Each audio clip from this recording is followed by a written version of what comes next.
Hello and good morning and welcome to the Grow podcast. My name is Tabs and today I'm joined by Jamie. Jamie, how are you doing?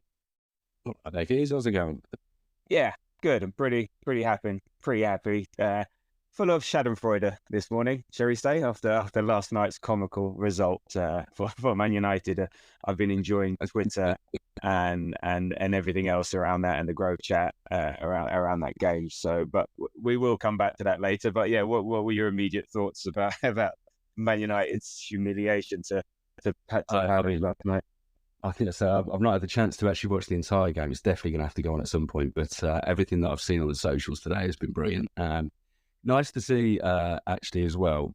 Aside from the Schadenfreude of Manchester United, nice to see that group of Palace players, I should say, actually getting a game together and ripping teams apart as well. Makes me want to have a Michael Elise in an Arsenal squad. I've got to tell you, a lot of the videos I've been watching today.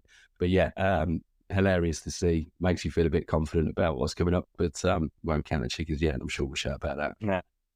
We'll chat about that in the second part of the show. Yeah, with Palace, I think they've got 2 more games with that bunch, and then they're all going to be taken apart at the end of the season. Unfortunately, they've been waiting for like 4 years, haven't they? There's one of them fit at a time out of Eze, and all those guys. Yeah. So Palace fans, enjoy the last 2 games, but I'm sorry, that's going to be it. That's going to be it. So anyway, this is episode 25, so we've hit a quarter of a century. I think it's 25. 2 minutes to look out. We've reached a quarter of a century of podcast for the Grove. So thank you for everyone who's listened and participated and sent in feedback, sent in questions and everything like that. Without your inputs, there's no point in doing it, and we really appreciate it. So thank you very much. And just one point, you'll obviously notice that I'm not Moz. Thankfully, thank for that. He's unfortunately unwell and we've had to sort of change scheduling, so this is a bit delayed. He's been a bit unwell, so I've stepped into the breach, taken over the controls, and yeah, it's great to have Jamie along to share his thoughts. So today we'll start off with part 1, which is going to be about the Bournemouth game. Yeah, I mean, and we can sort of start off as always, like how we feel about the game, and for me, it was a bit of a weird game. I mean, we utterly dominated. Played some class football, especially in that first half. Some excellent individual displays. We totally deserved to win. We sort of came away with a bit of an uncertain feeling, a bit like we got a bit of the rub of the green sort of thing. It was a comfortable scoreline in the end, and irrespective of how we won and those decisions, we definitely deserved it. But yeah, I don't know. There was a nagging feeling that it could have been trickier. Things could have gone a bit differently. And Bournemouth were an informed team. I think they're the 5th best team on form since October, 3rd best team on form, since in the last 10 games. So we had to show a bit of resilience, a bit of patience, but got the job done. So really, really pleased with that. So Jamie, you were there on Saturday. How did you feel about the game and the result? Pretty similar. There was a tiny amount of apprehension out of the fact that Bournemouth were playing well, but I just always kind of felt if we start off the game well, we'll be okay here. And the apprehension, I suppose, kind of happened in that kind of second third of the game almost as we're waiting for the breakthrough, and just the number of chances that we missed in that first half. It was hard not to feel like, hang on a minute, there's something going on here. Whilst enjoying some of the most scintillating one-touch football I've seen us play in a long time. I mean, that was manna from the heaven, Invincible's era one-touch stuff, I thought, at times. Some really gorgeous stuff. And it just felt like, though, we've been there before as the Arsenal, where we've played this stuff, and then at the end of every single move, the balls ended up being stuck down pretty much down the choker of the keeper.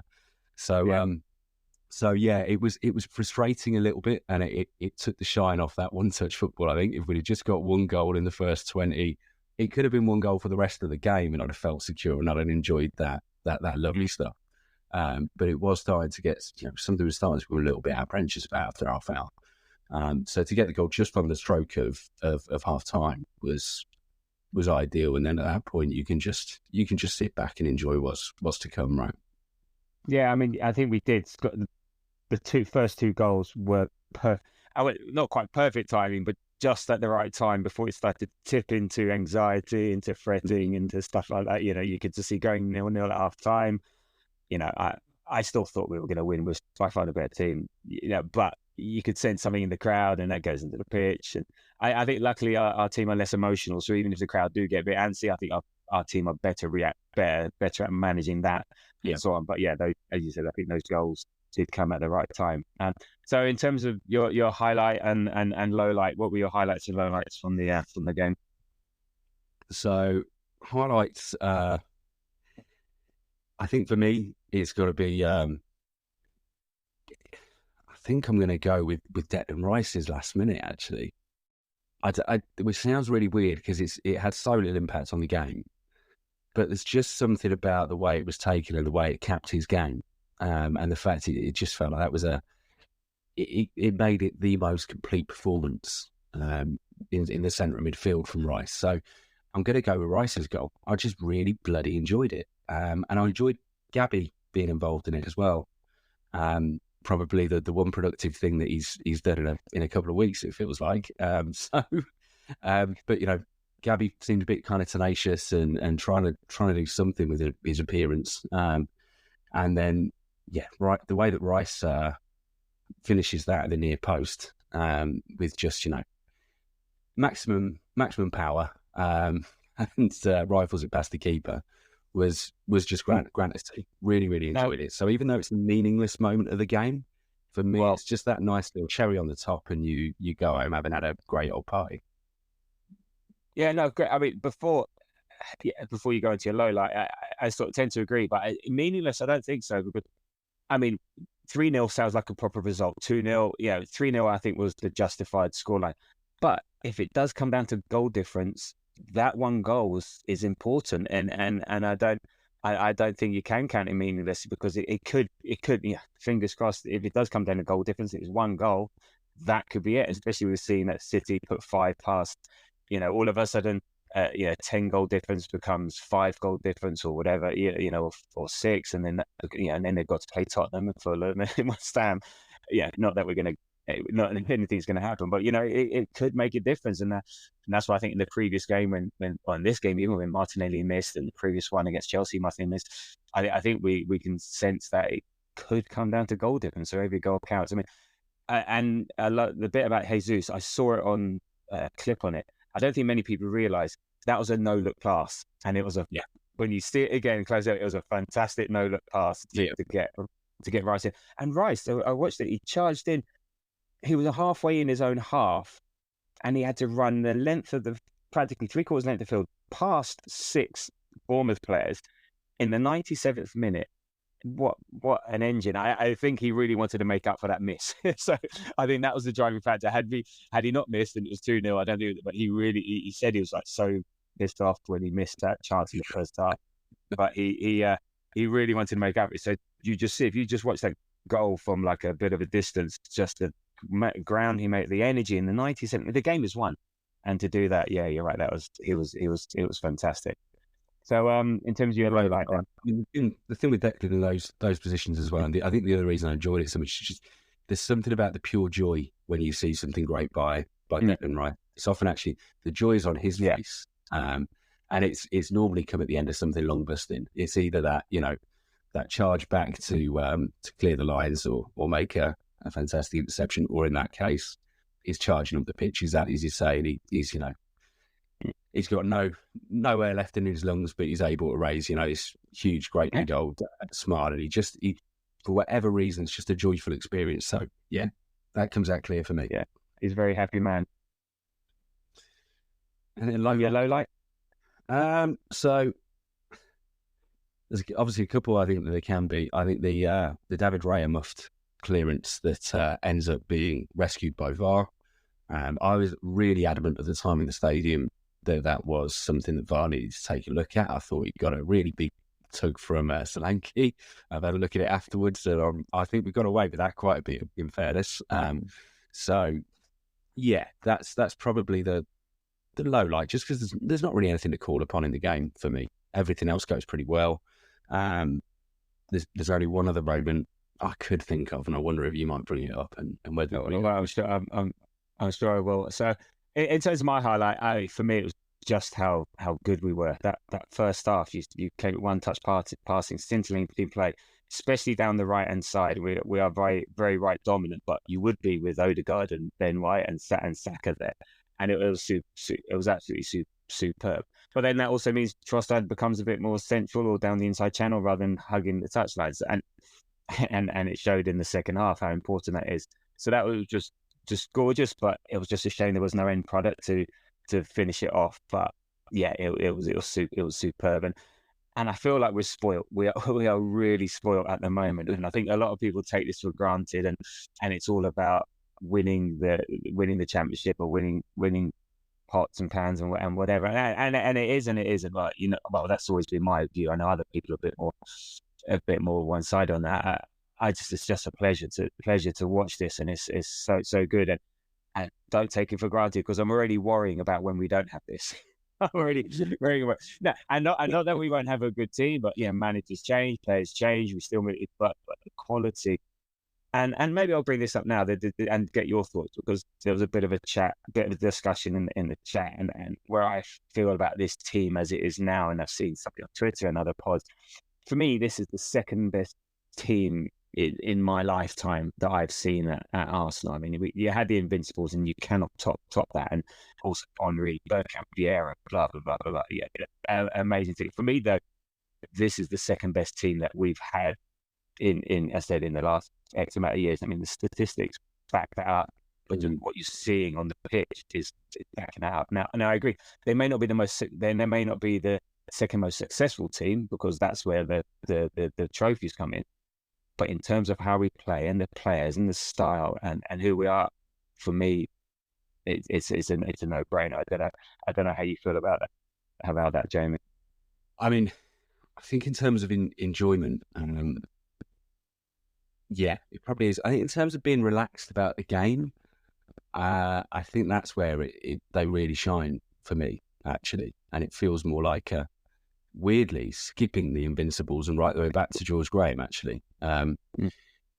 We feel this season, at least anyway, we've developed a really good habit of getting those early goals, sitting on them, being very good in control of the game, and making me feel so relaxed, certainly in comparison to a couple of years back with, largely, very similar team and same manager. I feel so different. And even last season, we so often relied on late winners and so on. It feels like we haven't really had any last minute dramatic moments apart from keeping hold of a lead, I should say, in a couple of games this season.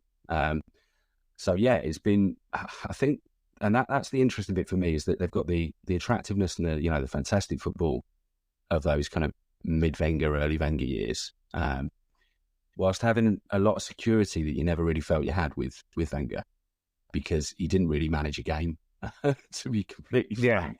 There wasn't much of that approach. And whereas then, the micromanager himself, that was George Graham, actually, I always think that Arteta reminds me a lot more of George Graham. Meticulous planning, roles for players, short, sharp shrift for those that don't put the effort in, huge amounts of, of focus on the effort. It's really strange. He's a lot more like the manager that he didn't play for, in my eyes. But, and I guess that's where it's interesting for me, is that I kind of very much grew up young on that George Graham team that was so reliable. Until the point at which they were all alcoholics, and then at that stage, unfortunately, they never really held their promise. We were only the 18. A generation of great players, very much. I think by their own admission, they won a lot of cups because they could get up for one game in 4. They couldn't get up for every week in the Premier League. But when they were still very machine-like and reliable, at least anyways, those kind of things you grow up on, and then to marry that to Wenger, this has the potential to be the best Arsenal team we've ever seen. So that's the bit that really excites me. It's, where would I grade them against the Invincibles? Yeah, they're still short of it. They're not as impressive. I don't look at them and see them as a bunch of specimens in quite the same way. And also, to be honest, I think my relationship with this team's changed now out of the fact that the Invincibles was still young enough to be able to think that every single one of them was a hero. And now, unfortunately, I'm older than any geezer and struggle to do the same. But I think certainly the way that I look at it in terms of affection, I think I think this team might end up topping it.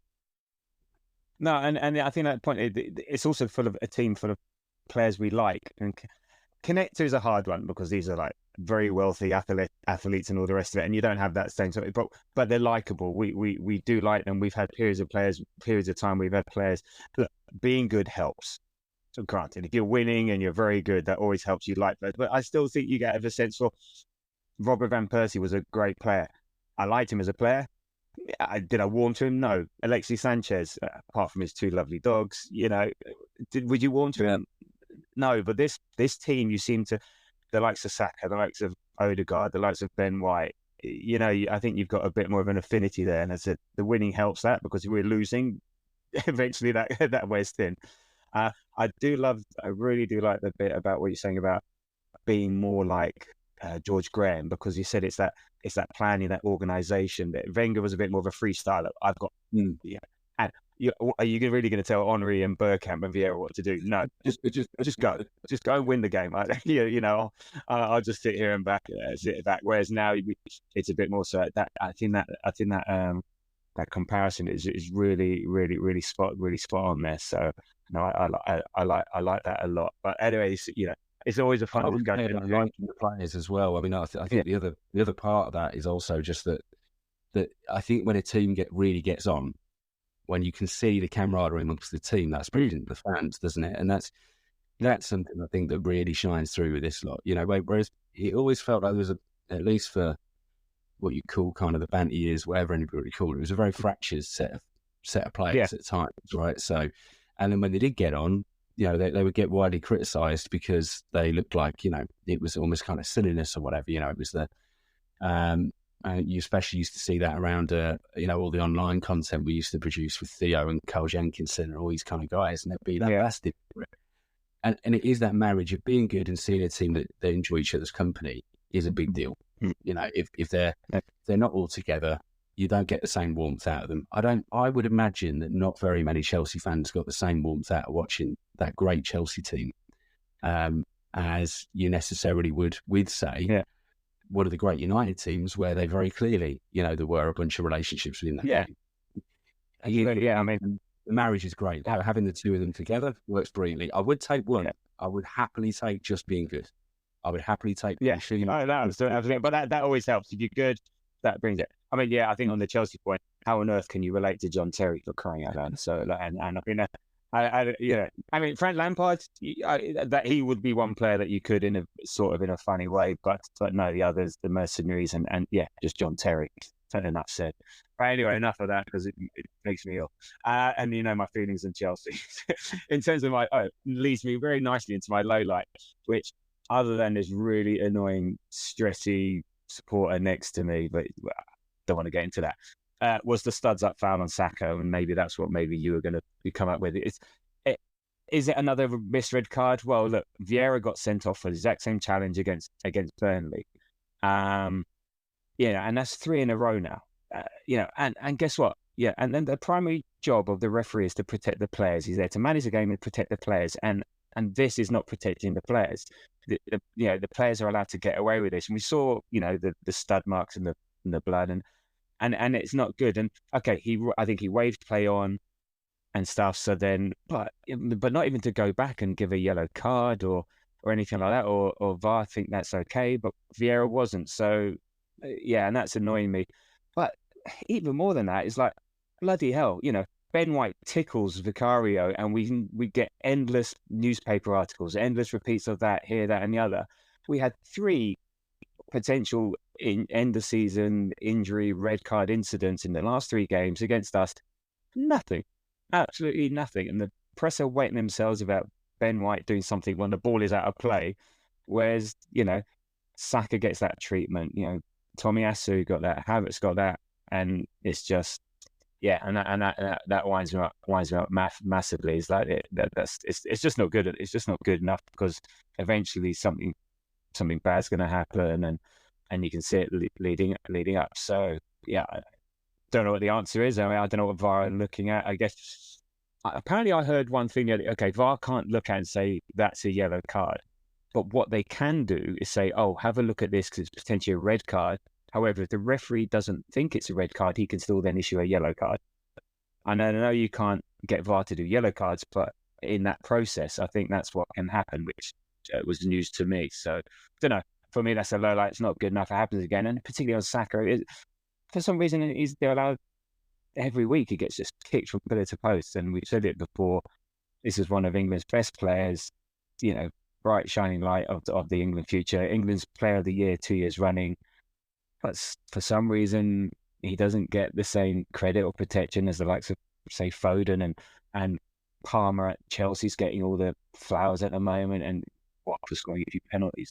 Yeah, so I don't know. There's a lot wrapped into that, but just that challenge is sort of brings out some big frustrations. I mean, I'm with you on the frustration. It was awful challenging whenever you see him going about with. I can see the bloodstain from where I was in the ground.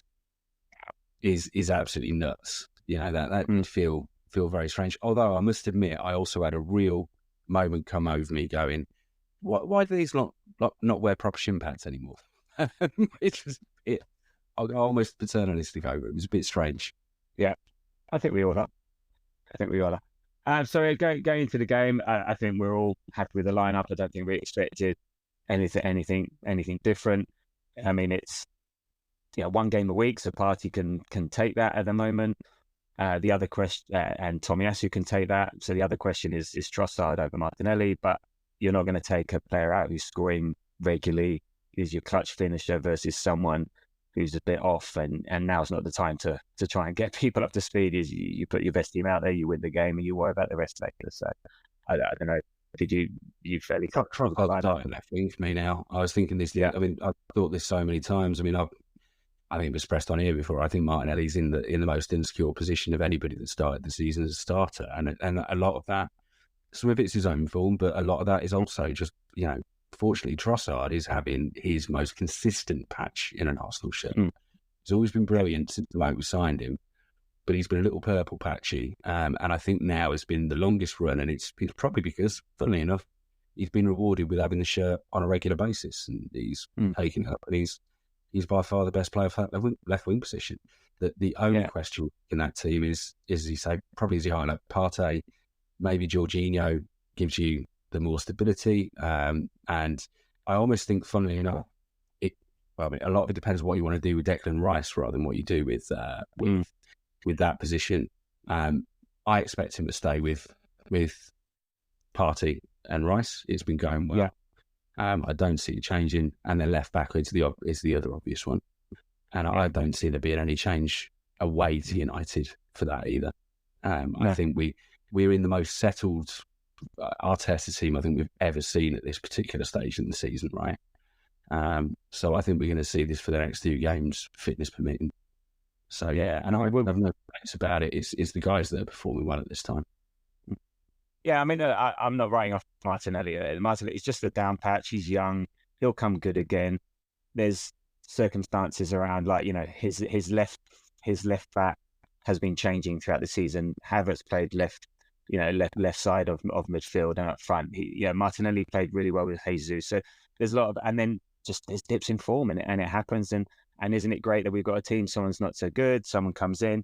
I don't think Trossard is brilliant out on the left. He works well, but is he doing a lot creatively? No, but he's getting those important goals. And I think I've sort of likened him to Lundberg, when we had that run 23, 24 and 03, 04. I can't remember which one, but yeah, he was just in there feeding off the Bergkamp passes and was just knocking him in, maybe not doing a huge amount else, but he was just there at the critical time, just getting those goals. And that's all we care about. And maybe some Martinelli can learn something from Trossard about, we're so right side dominant that leaves space for the left winger to come in and crash the box and pick up the pieces and not have to stay so wide left and not have to be out left all the time, come in and be a bit more central, which what Trossard does and is more comfortable. So maybe it's an opportunity for Martinelli to learn from what he does. But at the moment, Trossard is, if you want a chance in the box to fall to anyone, he's the one. He's the one you want. And I love that comparison. It's it's a cracker, especially as you say. That's what he needs to learn, is to do the Ljungberg thing, right? Playing on the the opposite side to where we had Bobby Perez and Thierry Henry hogging a lot of the ball. And then, as you say, it's that understanding of space. It's half the time doing most of your work without the ball. I mean, actually, as it happens, Trossard's quite a different player to Ljungberg, but the impact is very similar, you know. Yeah. No, and I think also the one thing about Martinelli, he offers us the one thing that we don't have elsewhere is that pace. And that's what, you know, we look at that in summer. If for our team to go to the next level, get a bit more pace, have that real dynamic pace in the team, yeah. Mudryk pace, but without all the rest of it, you know, the type stuff. But anyway, just to have that, because that frightens teams. No one likes running against pace, and Bayern with.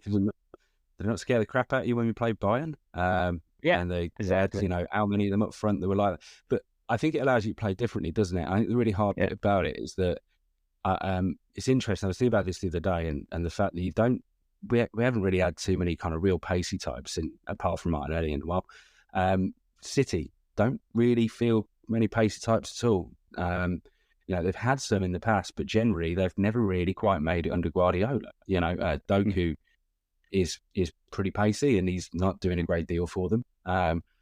Certainly in terms of wide players, anyway. Sane was there and was sort of flitted in and around and out, and eventually sort of left in a way where it felt like he was being asked to leave almost.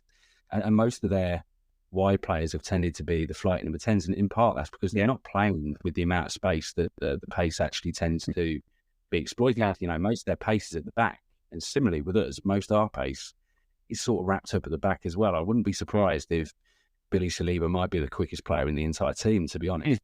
But I think that's the interesting bit, is that when you go into certain matchups, and it is that when you say about kicking on to that other level, if you want to play a little differently, if you want to play against, you know, away from home in Europe, what better way to do it than with, as we saw with Bayern, a couple of really quick lads that you can exploit the space with. And it's been kind of eye-opening. I think that I'd written off pace almost a little bit for attacking players at a top-end club, because you're not playing against space. But actually, in the Champions League, you are, because you're not always the top. No, exactly. I totally agree. It's definitely something you might want to see come in, and another reason to want Martinelli to succeed long term. Yeah, no, and I think against Chelsea and Bournemouth, he comes on, and look what happens. Within minutes, he's got a chance. And the Bournemouth game, oh my God, and especially that second half, the amount of space on that left channel that was there for the taking. I was sort of like, I was right in front of me. I was like, before Trossard scored, I wrote down my notes. It'd be a good time to get Martinelli on. I mean, what the fuck do I know? But it was then. As soon as he comes on, bang! Confidence levels suggest is the reason what happened. But it was there. Chelsea again, it was there. So I think again, it's like this team, options. We want options with this team. We want to be able to change depending on circumstance, depending on opposition, game state, whatever. And it just having that pace either from the beginning or against better teams. Yeah, imagine against Man United again. Touch like it. I think we all think Martinelli would be an informed Martinelli would start that game because there's just acres of green grass. He's not going to, because it's just the way it is. But we're all saying if he was on form, Man United away is the perfect game for Martinelli. It's just the way it is at the moment. You wouldn't put him in because it's just not at the moment. So I agree in terms of pace. I think again it's an option for us to look at and to have. So in terms of the game, I said we were dominant. What was an interesting fact that I saw from the game was that all 10 starters had an attempt on goal. you know, which is a bit nuts. And that first 30 minutes, we both alluded to it. You know, I think there was even at one point we had 96% possession in that first half at one point. And there was, and I was writing my notes, and I was literally just every few seconds. It was like 6 minutes, Trossard and Odegaard had a chance. 7 minutes, Saka. 16 minutes, Tommy. Oh, shoot from that! Why didn't when Tommy was running through and he's like he got a nosebleed, he didn't know what to do. It was so far on the pitch. Yeah. Then Saliba, had that shot, and that was actually after he saved Gabriel's arse at the other end, and then next minute he's jinking round. Then Saka had a shot at 19, then Partey had a shot at 22, then Partey at 26, then Rice's miss at 37. It was just like bang, bang, bang, bang, bang. And so many chances, which also considering how Bournemouth were letting us have the width because whatever, but then they were just packing that box. So there was sometimes 10, 11 players in the box.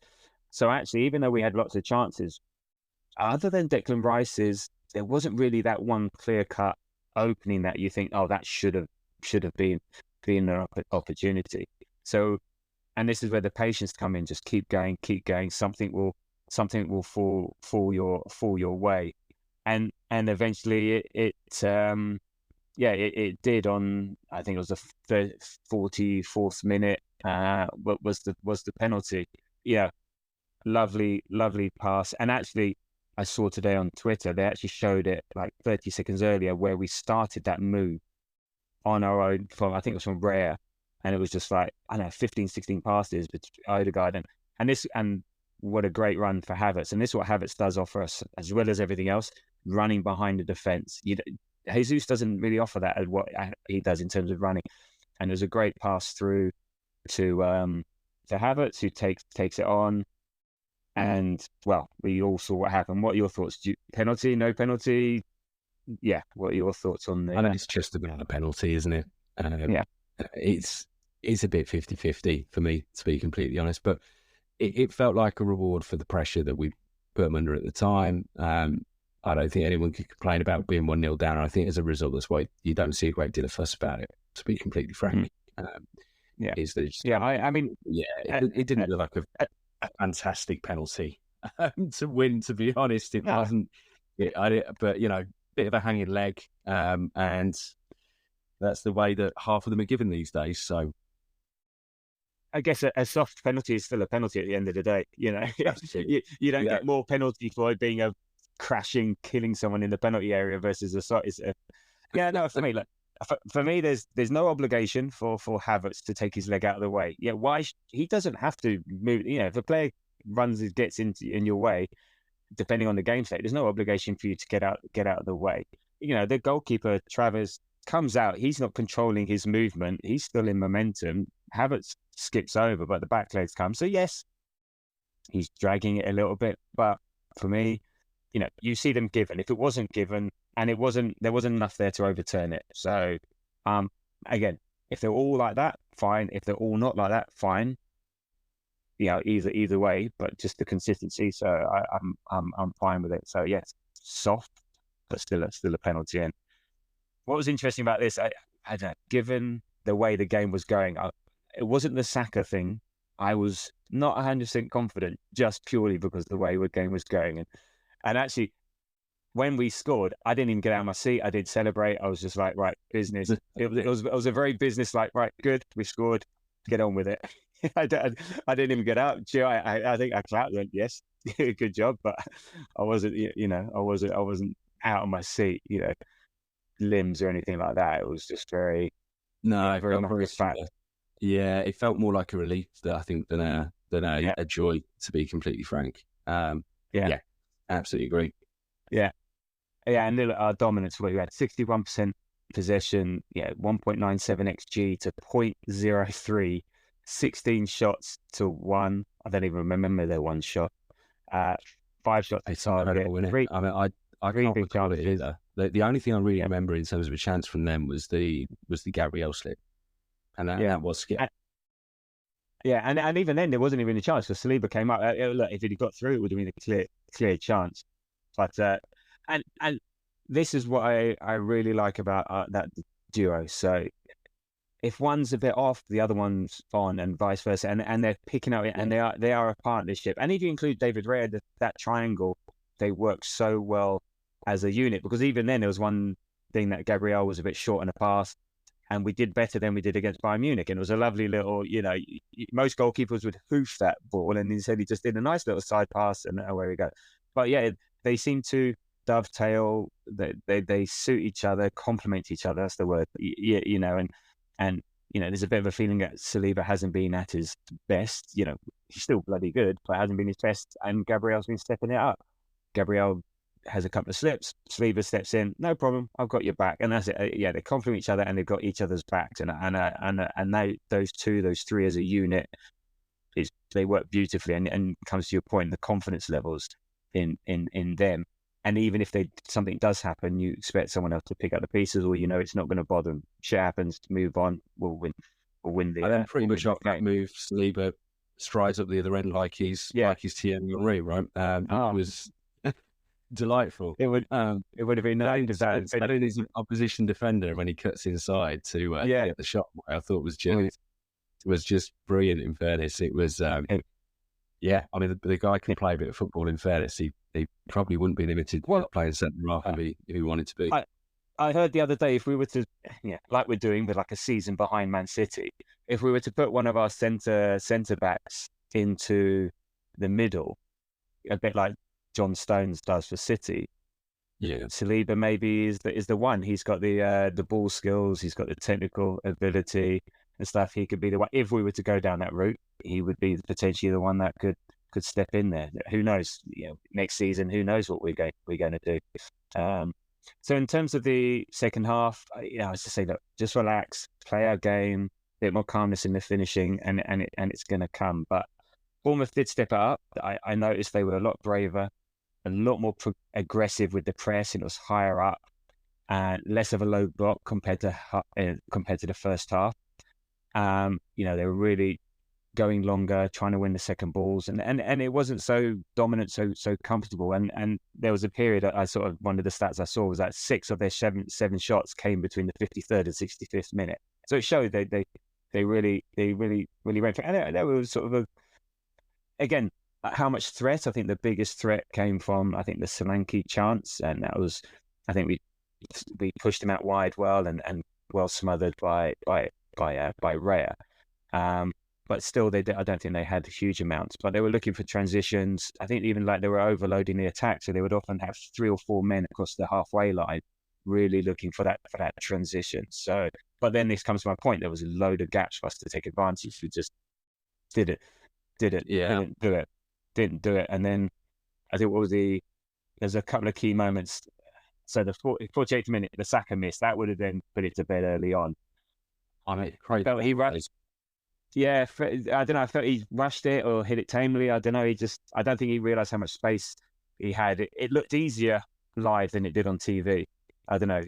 For me, and this is an example of the XG, I feel he should have scored, but it was only a 0.26 XG chance. So, it felt like he could have done that. 53rd minute, so he's Solanke, and then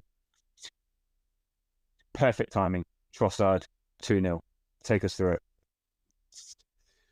Yeah, I mean, it was to be honest, I think I'm sort of somewhat forgetting almost what was even happening. To be honest, Tabs, I wasn't prepared for you saying take us through that one. Oh, okay. Well, I'd rather go off decently. And honestly, it's fine. This one, I just don't remember. I think there was the penalty again. It was winning the penalty, then scoring the penalty. He was again absolutely in my hands. The third, absolutely in my head. And this one, for whatever reason, just is almost evaporated from my mind. I remember it happened. I remember it was Trossard. I remember it was decent. But I don't really remember it out. So no, it's fine. I can't remember fully, but all I remember is I know Rice came from deep. The ball was bobbling around in the middle. Odegaard tried to play the ball through. It ricocheted Rice, who had made a long run to get onto the edge of the box. He sort of pivoted and turned and ballerinaed it, and then with the outside of the right boot, Trossard is in acres of space. First time finish, clutch. He definitely made it look easier than it was, and I think it was just the way the goal was scored. Again, this was Rice making up for his miss. And the fact that no one got anywhere near him, and Trossard, it was good. It was a good finish to do it. And as I said, the timing of it, we needed that. Yeah, if it had gone into 80 minutes, 1-0. Well, that went very well. Yeah. It just settled everyone down. Settled everyone down. So then we come to the 73rd minute, so not long afterwards. So you think we got away with one there with Raya, or? So my initial reaction was I could see a pool. There were a load of people around me actually asking, because we were quite far away from it as well. I was in block 94, so right by the other end. But I kind of initially said right away, no, I'm pretty confident that I could see Solanke had a bit of a tug at him. And yeah, it's having watched it back, I think it is, again, it's one of those, it's technically a disallowed goal, but I think it's very rare that you do see that get pulled up. So it was interesting. I think it'd have been the other way around. So I think if the referee gives it on pitch, gives the goal, I don't think VAR stopped it. And I think that's the way around it ends up being. But similarly as well, with it being disallowed by the ref, VAR aren't going to overturn it. It's in that space where if there's no way that it would have been clear and obvious enough to disallow the goal had the goal been awarded in the first place. So that's where I think we kind of got away with it a little bit, because you're then kind of beholden to what was the initial ref's call. And we've been the other way around on that earlier on in this season, and it's not been pleasant. So I can feel for Bournemouth a little bit on that one, but I think we, similarly as well, we could have felt mightily aggrieved at their second shot of the game gone in as well, and it had a little bit of nefarious stuff going on as part of it. So well, for me, there's a couple of things. I mean, there's a really good angle on Match of the Day. I mean, Solanke's not looking at the ball; he's just looking at Rare. So there's enough. So Rare's going up to do the punch. He nudges him. So that's why the punch is not as good as it should be, because he's off balance. Granted, he doesn't go from in the air. He goes from when he's on the ground. But I think he's in the motion of leaping, so it's just enough to put it. So then, instead of hitting it full on the 5 knuckles, he hits it on the corner knuckle. So I think it's enough of a foul there. I think you're right. If it doesn't get given, it's a goal. If it gets given, it's not enough to turn. And yes, we've got rose-tinted Arsenal glasses on, and I don't care. Soft, yes. Foul, yes. No, whatever. And this is what happens. Big teams at home get the decisions, and we are now. We've always been a big team, but we're a big team. City get all the decisions. Liverpool, how many decisions? Man United, how many decisions? So this is part of these little things that just becoming a bigger, better, more prominent team. Things like this go your way, and it's just the way of the world. It's not. I'm not saying it's fair, but it's the way of the world. So, but the one thing where we got away with is, and where's the sequencing, is that Saliba's got a massive chunk of Billings' shirt or something like that. So which foul came first, and all the rest of it, because they could have easily got a penalty for that if he's not giving the ref out. Whatever, too complicated. It all work out. And VAR were bad at the best of times. But we got the goal. It didn't get counted. 2-0. It would have made for a nervy finish, but it didn't. So we move on. And then we had the best non-goal of the season of however the Gabriel shot. What a finish! And it's like so frustrating that it was offside. That was a lovely, and you could see Gabriel. He's never going to do that again. And no matter how many headers he gets, he's never going to have a half volley like that in his life. So that's fine. Robert Van Persie, that wasn't. Yeah, that was absolutely stunning. Yeah, beautiful. Offside. Yeah, they could have let that one go. And then I think we've talked about it. To cap it all off, Rice, great finish at the end, 3-0. Loved it. So and he enjoyed that, and I think he deserved it. I think it was a man of the match performance by Rice, and he deserved that. And actually, we'll talk a bit about the players, but there was one thing, and I think we've talked about Rice, was, did you see the interview with David Moyes where they said, why have you let in so many goals this season? And his answer was Declan Rice.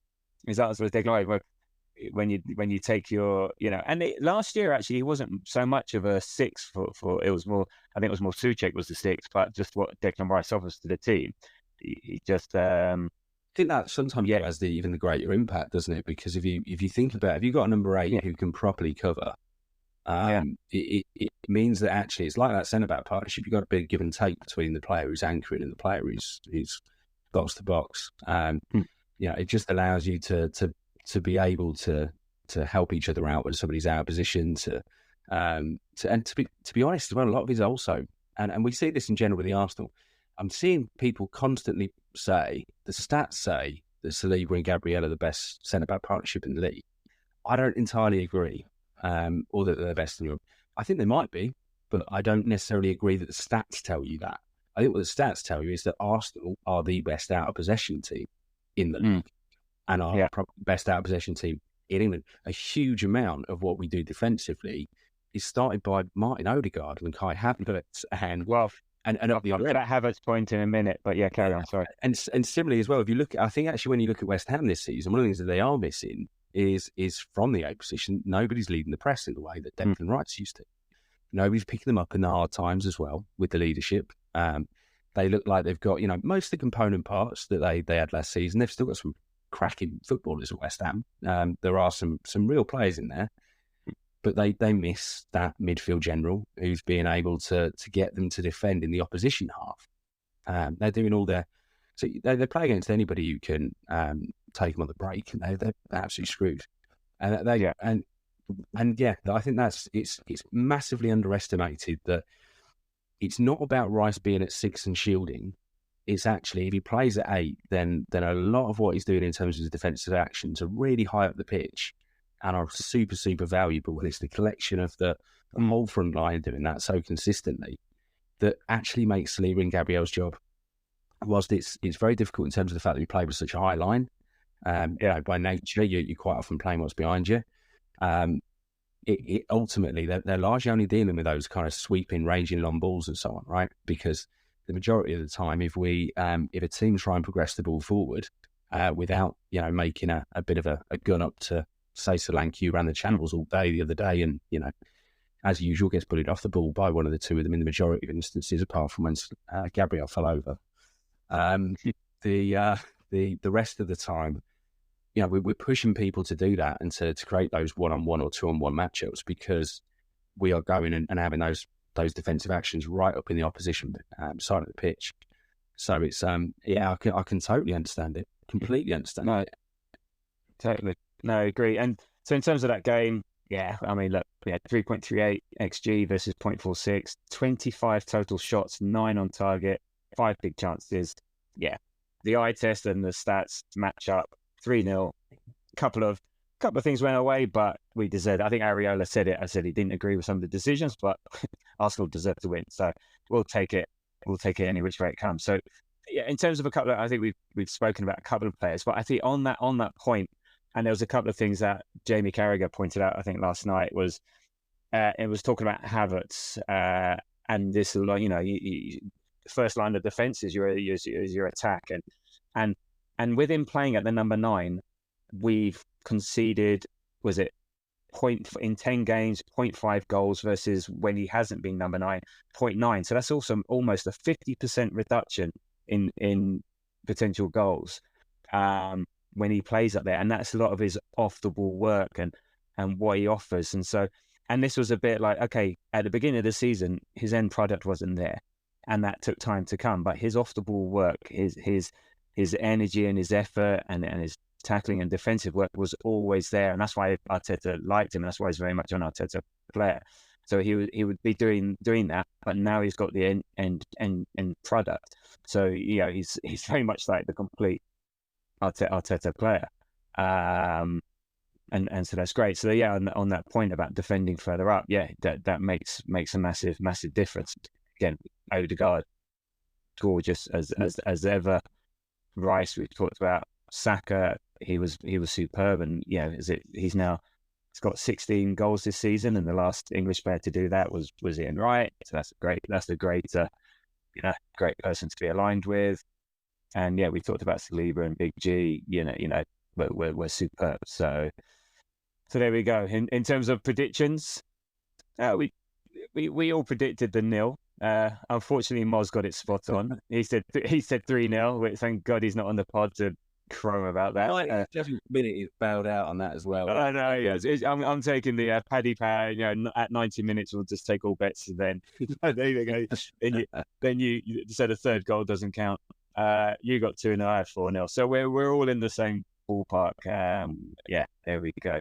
And in terms of what this means for the rest of the season, well, again, we're top. It's really weird. We're top, but it doesn't feel like it. I heard it the other day. We're top, but we're playing catch up. Because we're still reliant on City to drop points. I said we've been playing amazing football.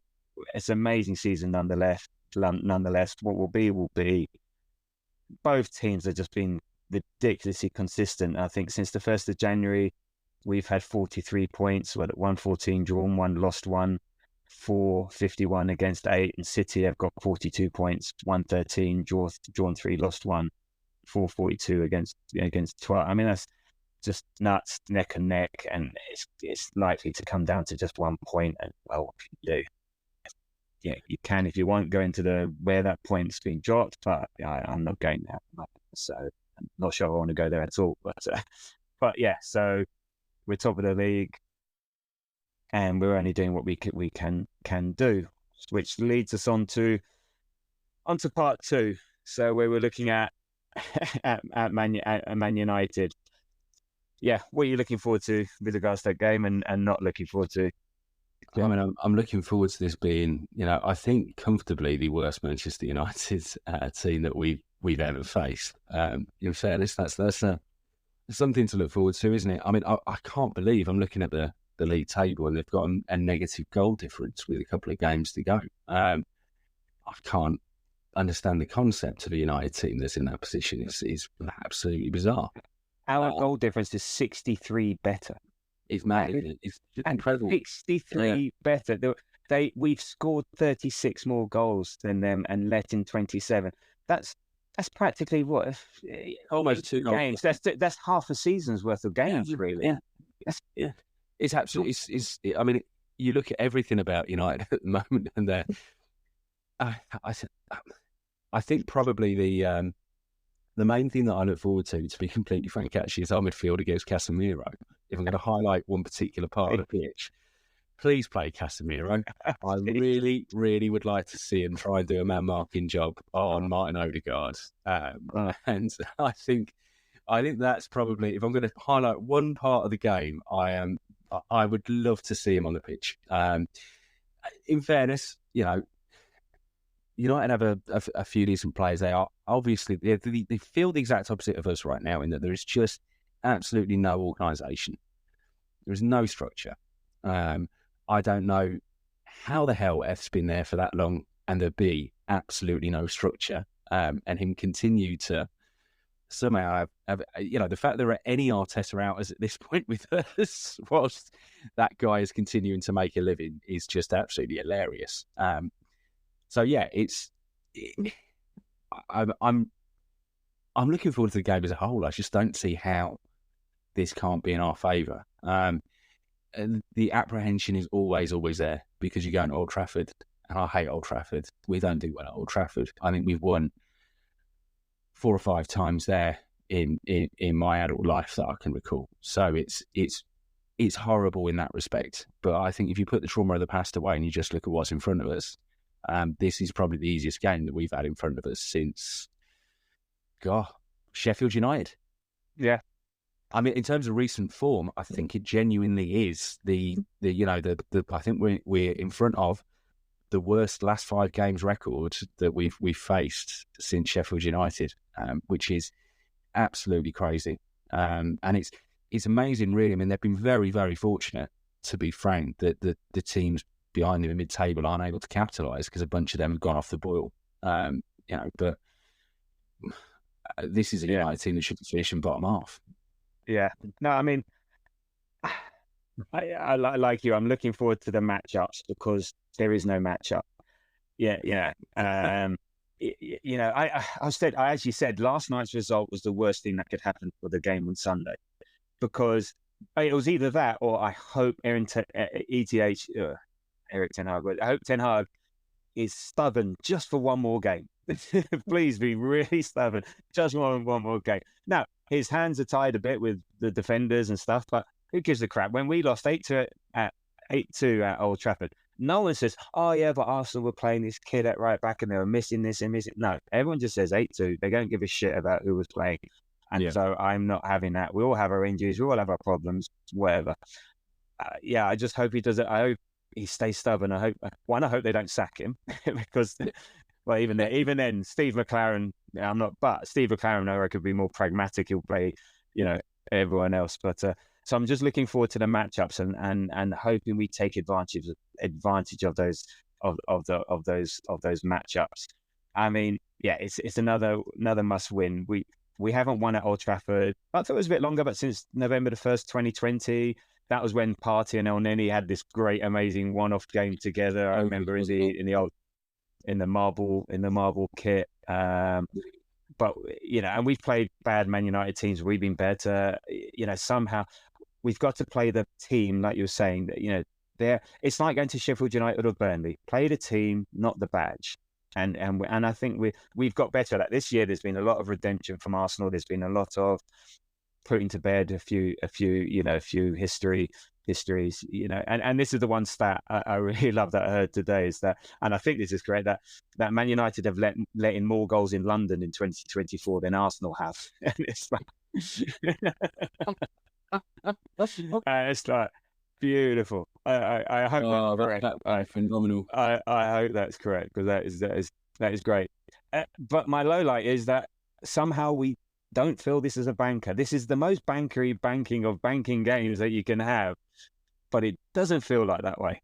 And I think that's either anxiety because of the where we are in the season, anxiety because it's Man United, anxiety because But if we were going to Sheffield United or Burnley, we'd be thinking, easy win. But my low light, what I'm not looking forward to, is that it won't be. Man United cannot be as bad as they were last night. Casemiro played so bad that he might put Wan Bissaka into the middle and play someone else at left back, because you just cannot leave that gaping hole in the middle. They will have Fernandes back and Rashford, and those are two players that can create something out of nothing. You saw Rashford's goal against us, at the early of the season, just from nothing, bang. Fernandes can get something, a winner. He unfortunately he's a very good player. He can create something. Something can happen. So they'll most probably have them back, but they still should not have enough compared to what we have. But you never know. Football is stupid. We're both long enough in the tooth to. Teams do not get humiliated very often twice in a row. Alan was great yesterday. He said, well, unless you're Spurs, which is fair enough. But most teams, you don't get back-to-back humiliations. They do something to make sure that. Doesn't mean we won't win, but I'd love to win easy. I'd love to put. I think it was we've not won by more than one goal at Old Trafford since 1989. So even when we've won, it's been very close. So it's like I just want to. It would be so glorious if we could just slap them 5-0 like City have done in the past. It should shock them into a proper week's training. Be completely frank, it should shock them into a week and put in the. I mean, I think that's dead man walking, but you nonetheless expect they might actually put in a little bit of effort, not be humiliated one more time. I don't know. Maybe they don't have that. Maybe they don't have that in them. But that's the way that that's the bits that I'm worried about. Is if United just manage to, if they're essentially their back six manage to put in a full week's training and be compact and just frustrate and actually accept that we're the better team and sit back on us, and then Old Trafford kind of ends up whipping itself up half out of humiliation out the fact they're sat back against the Arsenal and half out of wanting their side to press on, and then at some point that dickhead Bruno or that or Marcus bloody Rashford having a game of his life again, just do something special. And that's that worries me a bit, that it's having a couple of special players on top of actually about £200 million worth of defenders that ought to be able to be coached in a week to sit and play solid and at least make it difficult for us. Well, I actually do worry about in that respect, but right. And got from behind it. Yeah, and this is why I think that this is why I want him to stay stubborn, because he that's not him. And they've been humiliated before this season, so why would this be any different? And then maybe some of those, he's going to be going at the end of the season. He cannot be in this. So some of these players are checked out. Some of these players are going to be leaving. Are they really up for it? That's why an early couple of goals, and they are done. So we've got to really just do what we do. And in terms of their game plan, because like you said, well, what is their game plan? Because no, they don't defend. And I read this article, I think it was in The Guardian, Jonathan Wilson, and his point was that they confuse the opposition by presenting no defense and no obstruction. So therefore, the attacking team have no frame of reference by which to go by. So they're normally used to like having someone in the way. So it's ping, ping, ping. If you, a bit like Nunes in the 2-2 with Man United, he goes through. There's no one in front of him. What do I do? I've got, and then he just falls over because he's confused. And so this is their game plan. Confuse the opposition. It's a bit like, I think I was saying to Henry at the pub the other day, it's like, if you've got someone standing in front of you and you're shooting at a goal, great, you've got someone to curl it round. If you've got completely empty, too much choice, and footballers and too much choice is a bad combination. And that's the Erik Ten Hag's game plan. Give them too much choice, they'll fall over, get baffled, and then we'll come away with the ball. Everybody is Gervinho. If you give him yards of space, he will fall over. Exactly, but they are so bad. They've dropped now to 8th now. So behind Chelsea, unfortunately behind Chelsea, behind Newcastle, they've lost 5 times at home. Goals for, they've only got a +3 at home. Goal difference. Now against Palace, they had a 0.35 xG. They've let in 18 shots against. Again, I think that's 20 times now this season. They had 0 big chances.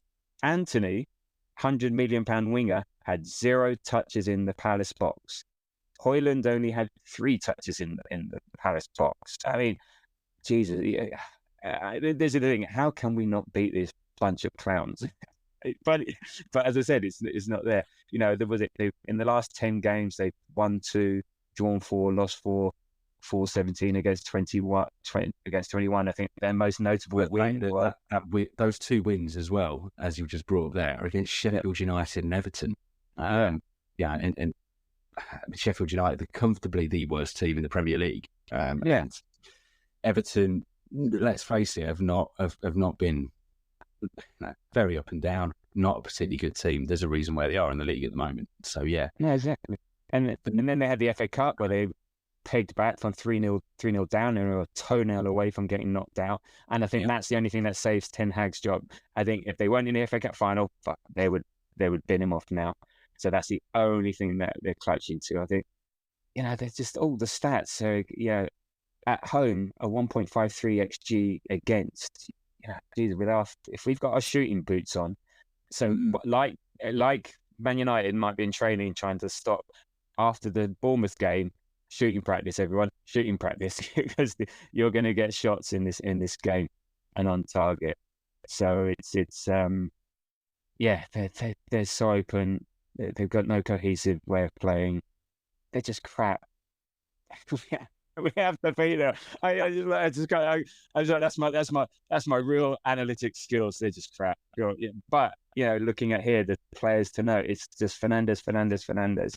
That's all they've got. Snuff. Yeah, I don't know. I mean, Garnacho is a bit of a decent individual, isn't he? But Rashford obviously is one of those weird ones. He turns up for 3 or 4 games a season and looks untouchable in them. But yeah, that's the man to worry about a little bit. But I mean, worry is probably too strong a word, isn't it? It probably is. It's the man to take note of occasionally. Yeah. Make sure you bring him down a few times. It'd be very nice if he could be on absolutely top prima donna form as well, where he really starts getting upset when things go against them, and hopefully things will go very much against them. Yeah, and hopefully Rashford defends like he did against Luton and did against Bournemouth, where he's just like, can't be bothered. Yeah, absolutely. Yeah, but take them out of the equation. Take the referee out of the equation. Quieten the crowd early on. Nothing stupid. Play the team, not the badge. All easier said than done. We do that, we win easy. Fingers crossed. So on that note, what do you think the prediction is? Oh God, I mean this is probably the hardest one I've sat here and done with this. I mean, I have a feeling you're going to go 4-5, so I'm going to give it. I'm actually going to give it 3-1 and say that somehow I'm going to respect the individuals that have hurt us in the past up there and say that they might be able to sneak one, but we'll do it 3-1.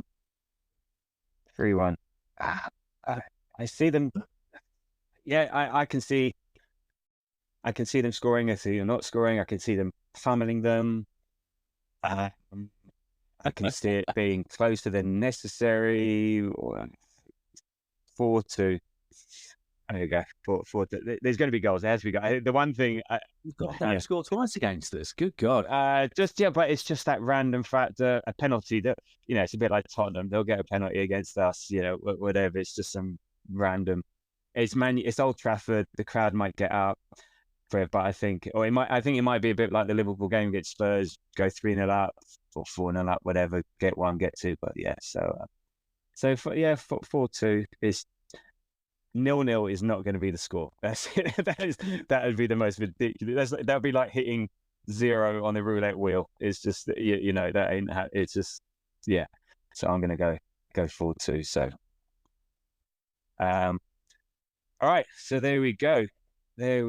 So all it leaves me to say is thank you, Jamie, as always for your excellent contribution and chat. I've really enjoyed that. That's been great. So thank you. It would be nice if I remembered our second goal, though, wouldn't it? Really. To be honest, I've got it made out. I've got to go away and have a look at that. The last couple of times I've rewatched the game on my phone at least before the episode, but today I was just thought on it all, and then it's all good. Jesus, what happened? We scored. Who cares? We scored. I don't care about the rest. Said that.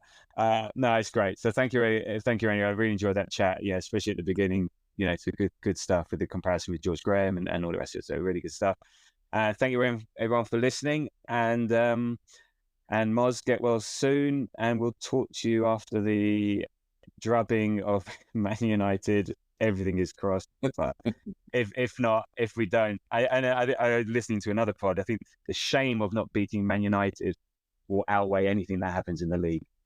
At that point, you could have hand in the trophy, haven't you? I mean, I know figuratively it was like that anyway, but I think very literally you have got to go, actually, even if you lose twice, it's not, neither of them are going to be against United. So we should probably just hand you this at this stage. Absolutely.